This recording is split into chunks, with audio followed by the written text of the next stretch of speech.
Greater Hyderabad municipal corporation జిహెచ్ఎంసీకి ఇద్దరు additional కమిషనర్లు ఈరోజు బాధ్యతలు స్వీకరించారు.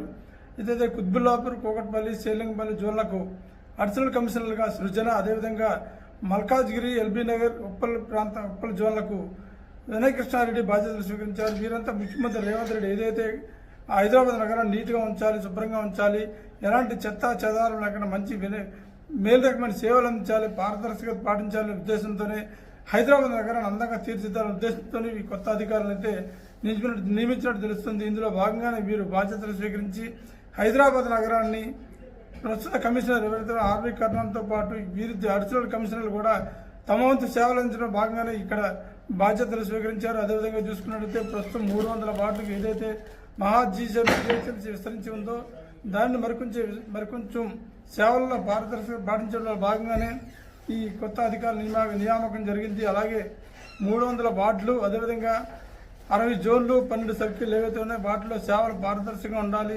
ముఖ్యంగా శానిటైజేషన్ ఏదైతే ఉందో దానిలో ఎలాంటి రాజీ పడే ఉద్దేశం లేకుండా ఉండాలని ముఖ్యమంత్రి రేవంత్ ఇప్పటికే ఆదేశాలు జారీ చేశారు, తగిన మార్గదర్శకాలు జారీ చేశారు. ఈ మేరకు వారు పనిచేసేందుకు సంసిద్ధత వ్యక్తం చేస్తున్నారు.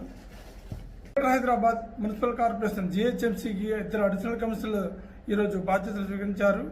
ఇదైతే కుత్బుల్లాపూర్, కూకట్పల్లి, సేలింగపల్లి జోన్లకు అడిషనల్ కమిషనర్లుగా సృజన, అదేవిధంగా మల్కాజ్గిరి, ఎల్బీ నగర్, ఉప్పల్ జోన్లకు వినయ్ కృష్ణారెడ్డి బాధ్యతలు స్వీకరించారు. వీరంతా ముఖ్యమంత్రి రేవంత్ రెడ్డి ఏదైతే హైదరాబాద్ నగరాన్ని నీట్గా ఉంచాలి, శుభ్రంగా ఉంచాలి, ఎలాంటి చెత్త చెదారం లేకుండా మంచి మేలు రకమైన సేవలు అందించాలి, పారదర్శకత పాటించాలనే ఉద్దేశంతోనే హైదరాబాద్ నగరాన్ని అందంగా తీర్చిదిద్దాలనే ఉద్దేశంతో ఈ కొత్త అధికారులు అయితే నియమించినట్టు తెలుస్తుంది. ఇందులో భాగంగానే వీరు బాధ్యతలు స్వీకరించి హైదరాబాద్ నగరాన్ని ప్రస్తుత కమిషనర్ ఎవరైతే ఆర్వి కర్ణంతో పాటు వీరి అడిషనల్ కమిషనర్లు కూడా తమ వంతు సేవలు అందించడం భాగంగానే ఇక్కడ బాధ్యతలు స్వీకరించారు. అదేవిధంగా చూసుకున్నట్లయితే ప్రస్తుతం 300 వార్డు